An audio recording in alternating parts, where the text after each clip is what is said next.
At this time, what I would like to do, and we'd initially planned on having Dr. Jones's daughter introduce him, but what I'm going to do is take that pleasure to introduce one of the co-sponsors and the co-host for this event, Philadelphia's own Dr. Stephen Jones, and he's going to come out and give a general overview of his book, 7 Secrets of How to Study. At this time, let's give Dr. Jones a hand, please.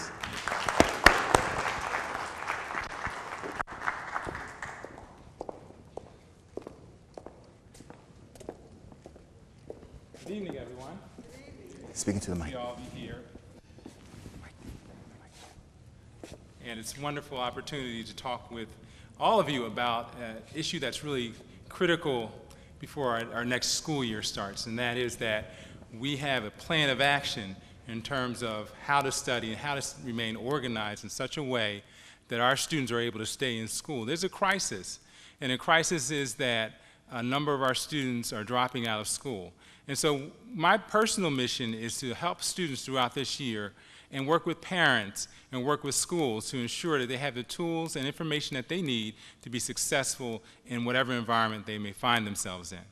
I've written a book called 7 Secrets of How to Study. And what I'm going to do today is share some of the strategies that I have that will help parents, students, and educators learn specifically what they need to do to help their students to get the best grades. Now, if I had a show of hands out there, how many of you would like to earn A's in all of your classes? Yes, I see all those hands go up. And that's what we want to do. Let's turn.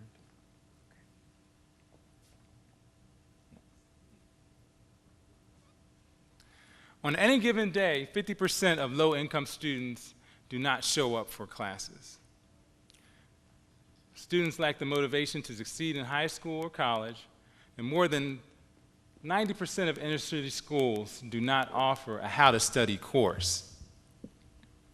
In some inner-city schools, between 50 and 65% of students who enter school do not graduate. So what that means is that if we have, for example, 500 students starting off in the 9th grade, by the time that they're finished, we'll only have 250 students left.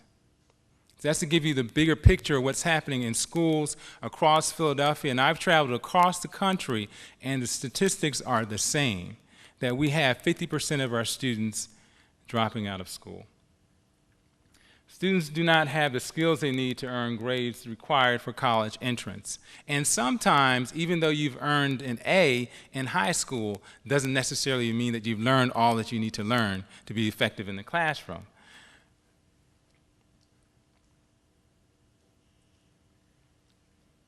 Why do the problems persist? Parents are not involved in their students' education. The student-to-counselor ratio is high.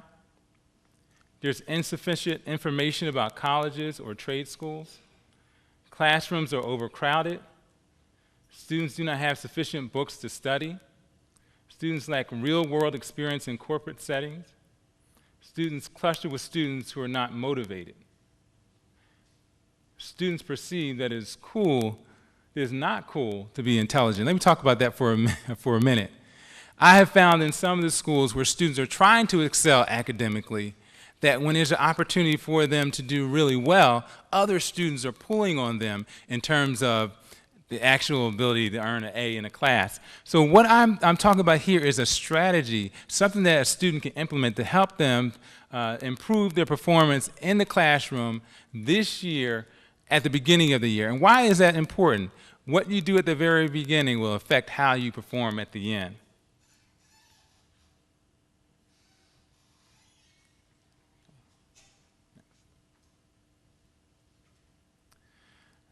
Specific report on closing the gap in minority achievement by Dr. Bach talks about some of the issues in education. Closing the gap in achievement in SAT scores has not diminished over the last 15 years. How many of you have completed that SAT test at some point in your life? Raise your hands. All right. So what they're saying here is that there still remains a gap. When we talk about African American Latino community, that there's still a large gap in terms of the actual performance on that SAT test. Performing well on the SAT does not always guarantee that an African American student will not struggle in college. Lower grades in SAT scores only account for half of the racial gap. The other half is underperformance.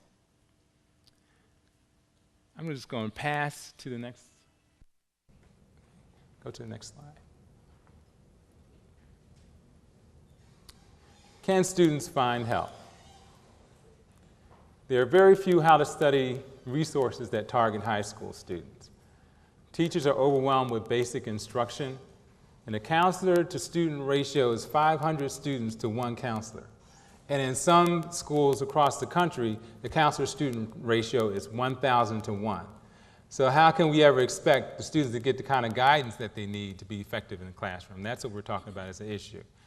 And then professional tutoring can be very costly. What can parents do?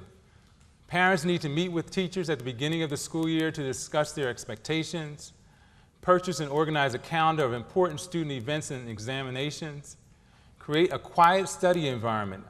We always have this debate where students may have music blasting in their room and they're up there studying. And they say, I can still study and I can still learn. All the research points to the fact that you need a quiet environment. Purchase or borrow books that students can read at all times. A student should have a book with them at all times, something that they can learn from. Also, the parents should ask their child what they have learned today. What are you learning? What can you bring to the table from the school that you're attending?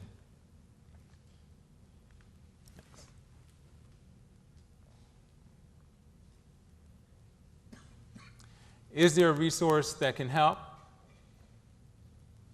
The 7 Secrets of How to Study. Some of the student benefits: students will improve their motivation to stay in school. Students will learn how to study efficiently and effectively. Students will consistently earn better grades. Students will earn scholarships and grants to enter college. Students will learn techniques to improve their memory.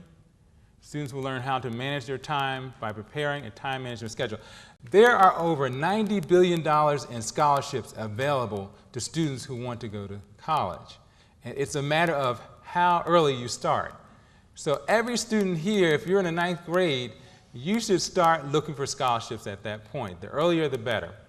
The first chapter of my book is How to Study Smart. Just give some tips and strategies on how to get organized, how to set realistic goals to reach your dreams of having the most effective grades in the classroom.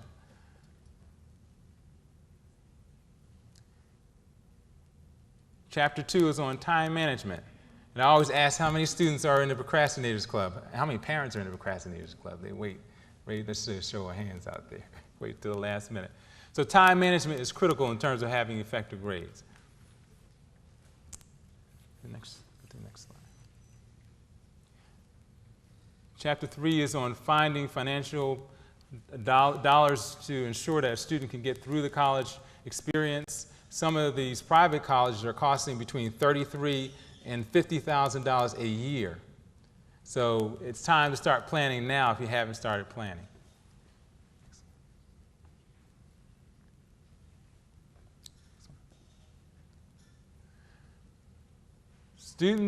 Many students are writing term papers, but they're writing term papers in the senior year. The senior year is the last time that you're going to have these kind of assignments, but when you get to college, they're going to request 3, 4, and even 5 term papers. So it makes a significant difference to have some information on how to do that. The 5th chapter is on test questions. I'm going to ask you to move forward. Chapter 6 is on understanding the textbook. And chapter 7 is on understanding your teacher.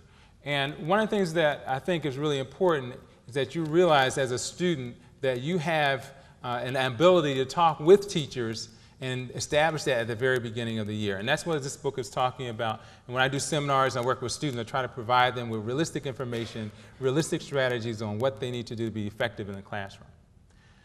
I'm not going to go any further, but just to say that I think that it's really important as the school year starts that you think about what your goals, your dreams are for this academic year. Write down your goals for every class. You should write down, I want to earn an A in every class. And that will set you up for earning an A. If you write down, I'm going to earn a C in a class, what's going to happen? You're going to earn a C because you're going to put a C effort. So I want to encourage students and I want to encourage parents to start the year off right to use the resources that are available to you and go beyond the resources that are available to you. There are plenty of books that are available free in the library that provide information that will help students who want to go to college. And we have a lot of college graduates in this room, and it's important to kind of network and to be resources to each other so that the college experience will be an easy process. So I'll be here, part of the panel, be sharing some other ideas and concepts as we go through the session today. And we hope that you will have questions to ask and that you will have an enjoyable evening. Thank you very much. Thank you, Dr. Jones.